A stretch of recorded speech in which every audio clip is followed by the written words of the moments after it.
बोलो। गुरुजी मैं शराब पीता हूँ। शराब पीते हैं आप? जी। क्यों पीते हैं? बस ऐसे। बताओ मैं आपकी क्या सेवा करूं? कुछ ऐसा मेरा मार्गदर्शन करें जिससे मैं शराब छोड़ दूं। शराब छोड़ना चाहते हैं आप? जी। चलिए, आप पहले व्यक्ति हैं आज तक जो खुद आके बोले कि मैं शराब पीता हूं और छोड़ना चाहता हूं। ये बहुत अच्छी बात है आपकी, आपने स्वीकार किया है, ये अच्छा है। तो आपके घर में और कौन कौन है? पत्नी है, एक बेटा है। बेटा कितना बड़ा है? 15 साल का है। शराब पीने से आपको अभी तक क्या क्या फायदा हुआ? बहुत नुकसान हुआ सर। 30 बीघा जमीन बेच चुका हूँ मैं अपनी। 30 नहीं, 200 बीघे। 200 बीघा? पत्नी तो कह रही है 200 बीघा। मैं अपने हिस्से की बता रहा हूँ, 30 बीघे बेच चुका हूँ। 30 बीघा जमीन आज कितने की होगी लगभग? आज का रेट क्या है? मतलब वो 30 बीघा होती तो कितने की होती? आप 3 करोड़ की।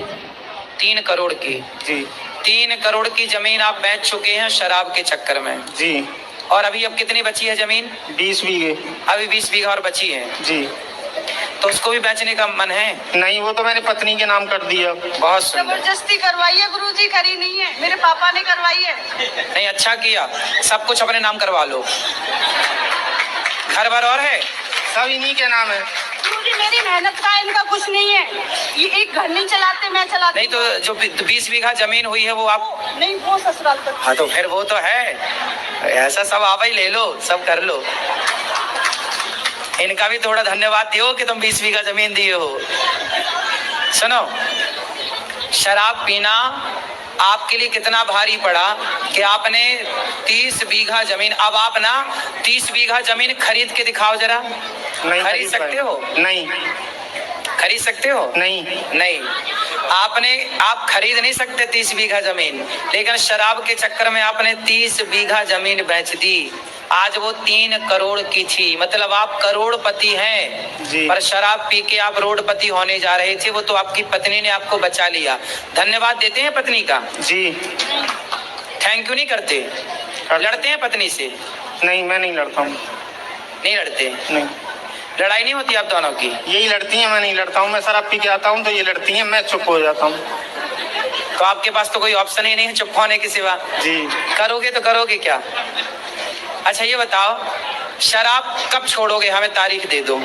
आज से ही छोड़ूंगा गुरुजी। छोड़ दोगे? निश्चित। आप यदि शराब छोड़ दोगे तो सारे देश में ये मैसेज चला जाएगा कि एक शराबी व्यक्ति जो करोड़ों बर्बाद कर चुका है, यदि वो ठान ले तो यदि वो छोड़ सकता, आपका नाम क्या है? पवन कुमार। यदि पवन कुमार जी शराब छोड़ सकते हैं तो ना जाने और कितने शराबी भी शराब छोड़ सकते हैं।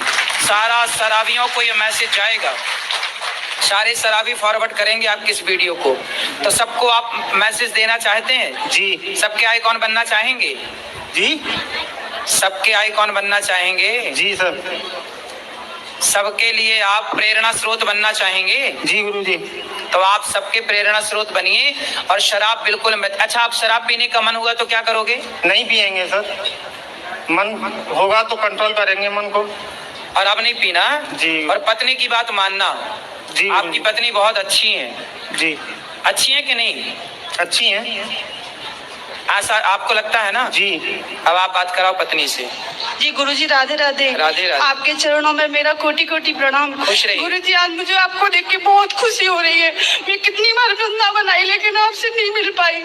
बहुत बार मैं रो रो के बैठ के चली गई आपके कर्मचारियों से मिल के। गुरुजी, तो आपके पति पहले ही से शराब पीते थे विवाह जी के? गुरुजी, बहुत, हम करोड़पति थे। मेरे पापा ने बहुत अच्छी शादी की थी।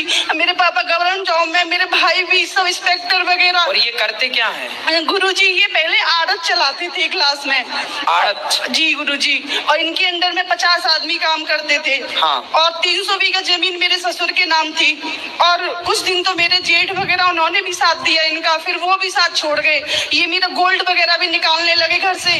और मैंने 2 साल पहले 26 जनवरी को 2 साल हो जाएंगे ना, गुरु दीक्षा दिलवा के ले गई थी मैं यहाँ से। आपकी कथा भी सुनते हैं, प्रवचन भी सुनते हैं, और फिर भी गंदे काम करते हैं। गुरुजी, मैं आपको बता नहीं सकती, इनके अंदर ऐसा अवगुण कोई नहीं है जो ना हो। सारे अवगुण लड़कियों के, औरतों के। मैं किसी के पास बैठ जाती हूँ, उसी औरत को उल्टा सीधा बोल देते हैं गुरुजी, लेकिन शकल से बिल्कुल नहीं लगते। और आपकी गुरु दीक्षा ले रखी, और आप इनसे मंत्र पूछो, एक दिन मंत्र नहीं किया ना सूरज को जल दिया, कुछ भी नहीं।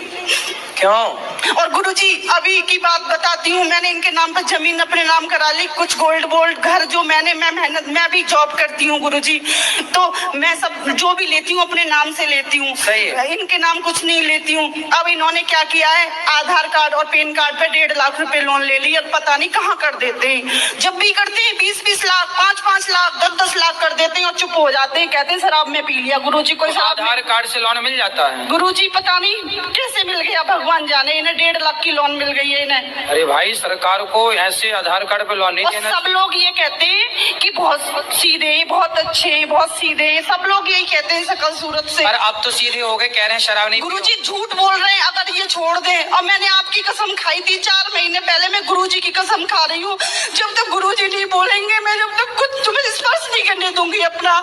4 महीने से मेरा कोई कांटेक्ट नहीं है इनका। मैंने कहा पहले गुरुजी से बात करूंगी, मेरा कोर्ट कचहरी पुलिस सब कुछ गुरुजी है, जो गुरुजी कहेंगे मैं वो करूंगी। बात गुरुजी कराओ। अब पता है अभी भी 1.5 लाख रुपए, अभी करंट की बात है, बिल्कुल रिसेंट की बात है, 1.5 लाख रुपए पता नहीं कहाँ कर दिए इन्होंने। ना घर में एक हरी मिर्च लाते हैं, ना कोई सब्जी लाते हैं, ना बच्चे की फीस भरते हैं, किसी चीज से कोई मतलब नहीं है। मैं स्कूल जाती हूँ, स्कूल के बाद कोचिंग जाती हूँ, सारा घर का खर्चा मैं ही मेंटेन करती हूँ, इनसे कोई मतलब नहीं है। फिर भी गुरुजी पता नहीं कहाँ कर देते हैं पैसे को। बात कराओ। क्यों मंत्र दिया था आपको, याद नहीं है मंत्र? जी याद है गुरुजी। याद है जी। बेटा ये बताओ कितने साल के हो आप? 42 साल। 42 वर्ष।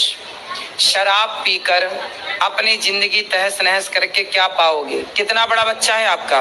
15 साल का।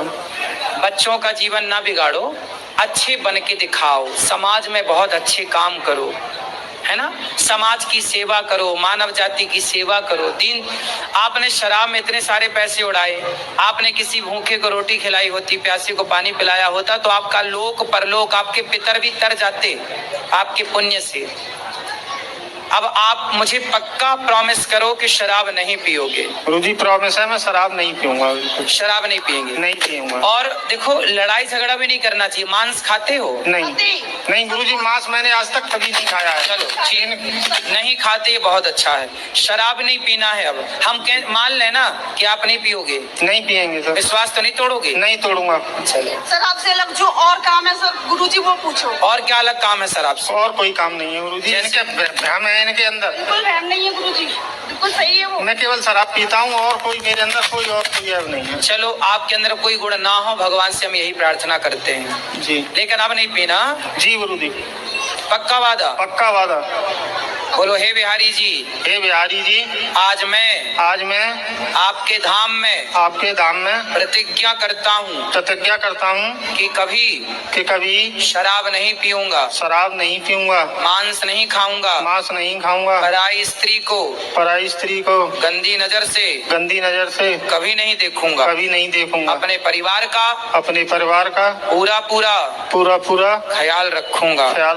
एक पिता होने की, एक पति होने की पूरी जिम्मेदारी निभाऊंगा। हे प्रभु मुझे सद्बुद्धि दें।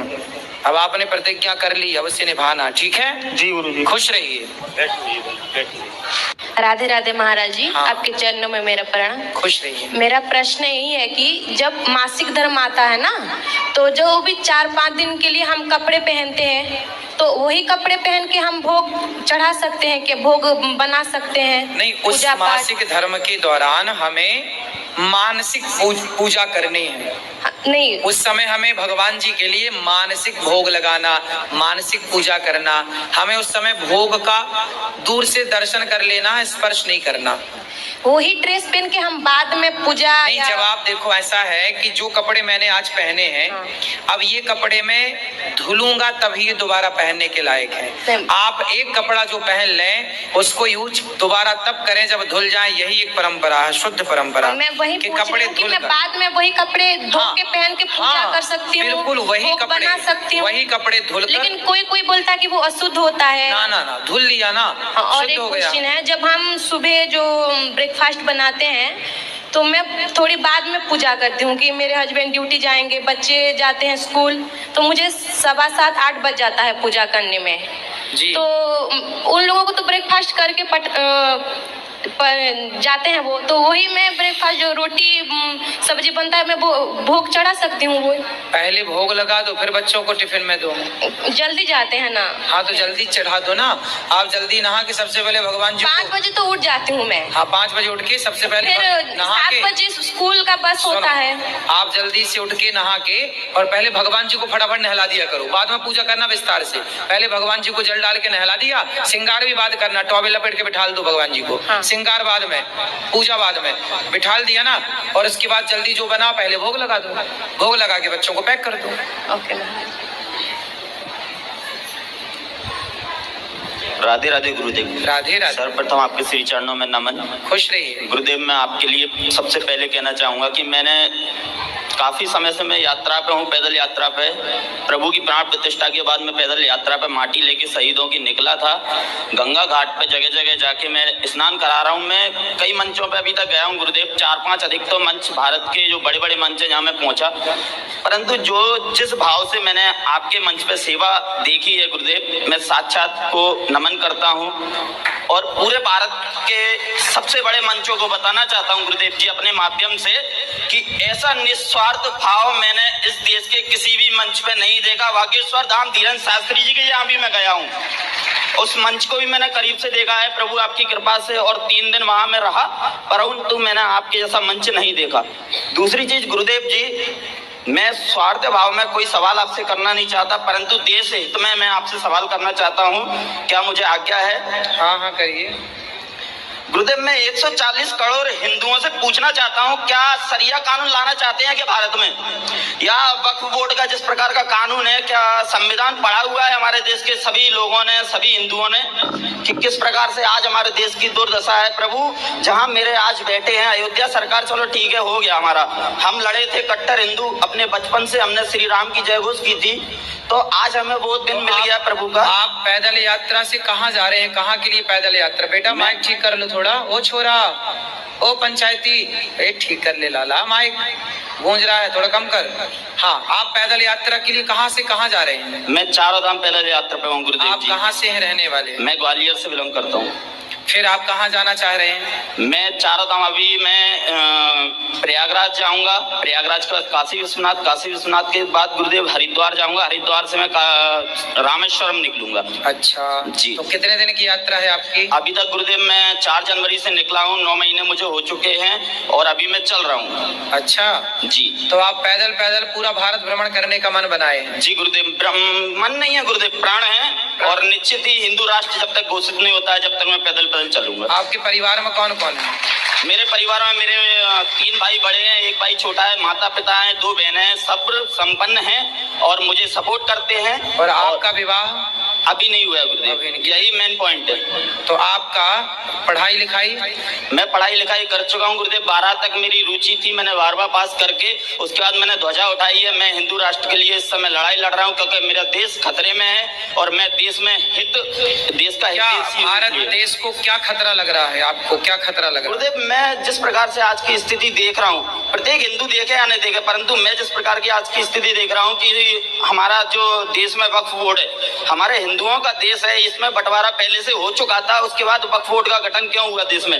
आज 9.4 लाख एकड़ जमीन कुछ बताते हैं, 1000 एकड़ कुछ जमीन बताते हैं, और हमारे भारत में से इतनी जमीन वक्फ बोर्ड के पास है, और इतना पाकिस्तान के पास अगर देखी जाए तो 4.3 है हिस्सा, उससे डबल टिबल हमारे देश में ही वक्फ बोर्ड के पास इतनी जमीन है। ऐसा कानून हमारे देश में सही है क्या? ये सारी चीजें मन झकझोर देता है। अभी इस पर ही चर्चा चल रही है, देश में कानून आया है, अभी इस पर ही चल रही है चर्चा, और वर्तमान सरकार सही कदम उठा रही है।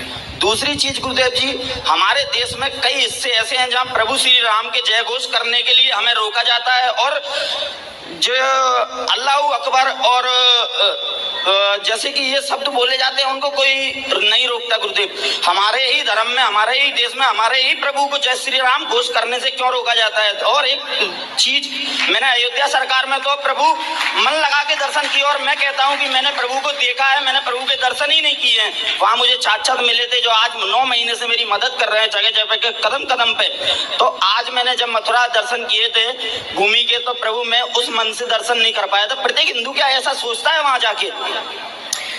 आपने अभी जो पूछा उसका उत्तर ये है कि आजकल तो बहुत सारे हिंदू ही ऐसे हैं जो मज़ारों में जाके चादर चढ़ा रहे हैं। सबसे पहले तो उनको ये समझना चाहिए कि आप सनातनी हैं, आप सबसे श्रेष्ठ हैं और आप जिस परंपरा को फॉलो करते हैं पूरी दुनिया में सबसे प्राचीन परंपरा सनातन परंपरा है। इसलिए पहले आप अपने को राममय राम भक्त बनाइए। आपको कहीं और जाके चादर चढ़ाने की आवश्यकता नहीं है। ये हर हिंदू को समझने की जरूरत है। कुछ हिंदू तो आज भी मज़ारों की पूजा कर रहे हैं, घरों में बनाए हैं कुछ लोग, तो आज भी उस मानसिकता से वो निकले नहीं है। तो गुरुदेव, ऐसे बड़े मंच से अगर हम लोग अपनी बात रखेंगे तो क्या ये हिंदू अपने में आप में बदलाव लाने की कोशिश नहीं करेंगे? हिंदू का बदलाव एक तरीके से हो सकता है। मैं हमेशा इस बात को मंच से बोलता हूँ और सब जगह जा जाके बोलता हूँ, हिंदुओं का बदलाव कर सकते हैं तो आप खुद हिंदू ही कर सकते हैं। मैं आपको बता दूं, आप देखिए, पाकिस्तान से खदेड़े गए तो भारत आए, आप बांग्लादेश से खदेड़े गए तो भारत आए, आप कश्मीर से खदेड़े गए तो भारत के कोने कोने में गए, और जिस दिन भारत से खदेड़े जाओगे कहाँ जाओगे, ये समस्या है, ये गंभीर मुद्दा है। इसलिए क्या करना है कि अपनी बेटी को झांसी की रानी बनाओ और अपने बेटों को शिवाजी बनाओ। आपके एक हाथ में गीता हो, आपके एक हाथ में गीता हो और दूसरे हाथ में गांडीव हो। जय जय श्री राम। यदि गीता से मान लो भैया तो हम गीता से बात कर लें, तुमसे गीता की बात मानोगे? यदि आप गीता की मानो तो हम गीता सुनाएं, और गीता नहीं मानोगे, आप बताओ, हमारे देश में जब मुगल आए तो मुगलों ने गीता की बात थोड़ी मानी, उन्होंने तो बहन बेटियों के साथ बलात्कार शुरू किए। हमारे राजाओं को, हमारे यहाँ के राजा ना युद्ध कैसे करते थे? धर्म से करते थे, सामने से वार करते थे, सेना सामने हो तब वार हो। लेकिन मुगलों ने क्या किया? राजाओं को सोते हुए मार दिया, सोते हुए पकड़ लिया। कितने राजाओं को सोते हुए मार दिया, सोती हुई सेना को मार दिया, अधर्म से। अब जो अधर्म पर उतरा है उस अधर्मी को अधर्म से मार देना ही धर्म है। इनके लिए धर्म ना, इनके लिए धर्म की आवश्यकता नहीं। दो शब्द जैसे को तैसा। दो शब्द बोल के गुरुदेव मैं अपनी बात को आराम दूंगा जी। मैं 140 करोड़ हिंदुओं से पूछना चाहता हूँ, अगर शर्म ना बची हो तो अगर आ जाएगी शर्म, एक बार मथुरा और काशी जाके दर्शन कर लो। जिसने वहां अपने भगवान के दर्शन कर लिए वो हिंदू नहीं है, उसको मैं काफिर ही कहूंगा। गुरुदेव, वहां भगवान के दर्शन नहीं होते, मैंने देखे हैं। और जिस हिंदू ने अगर वहां जाके, चिंता ना करो बेटा, जैसे राम जी आए ऐसे कृष्ण लला भी आएंगे।